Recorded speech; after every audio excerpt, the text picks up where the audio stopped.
This video, gagawa tayo ng boneless chicken thigh na super tender. Super lambot talaga siya. So, let me show you how to do this.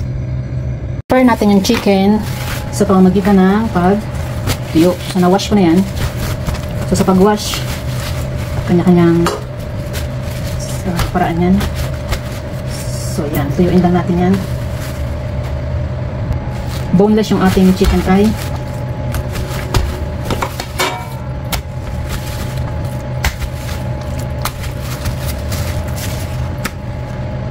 So, yan. Handa natin itong pang-marinate. So, sa pag-marinate, kailangan natin ng red onion, luya, 3 to 4 slices, pwede na. Bawang, 2 cloves, pwede na. So, depende sa dami nung iluluto nyo. So, ganun din yung dami ng pang-marinate. So, ayan. Sibuyas, luya, bawang. Lagay natin dito yan.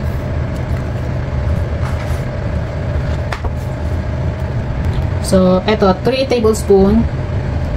So, ang ratio nyan, 3 tablespoon light soy sauce.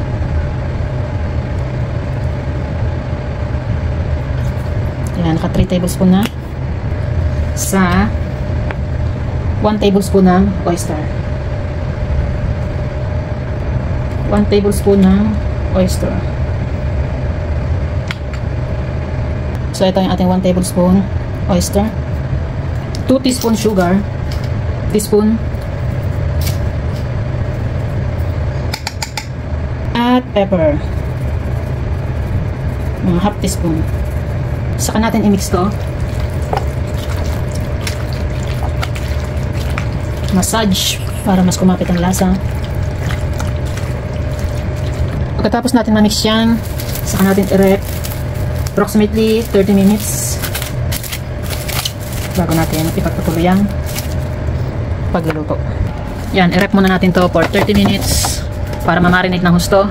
Yan, after 30 minutes, may get, tinanggal natin sa rep yung karne. So, nagpainitin ng kawali, lagyan natin yan ng mantika. Konting mantika lang.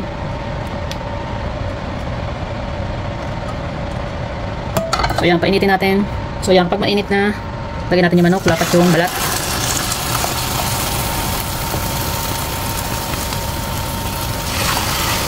Three minutes no? 3 minutes bawat side. After 3 minutes, balik pa rin natin.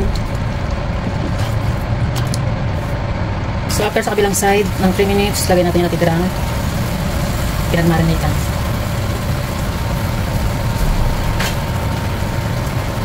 Saka natin takpan for another 3 to 5 minutes. 5 minutes after. At ito na ang ating boneless chicken.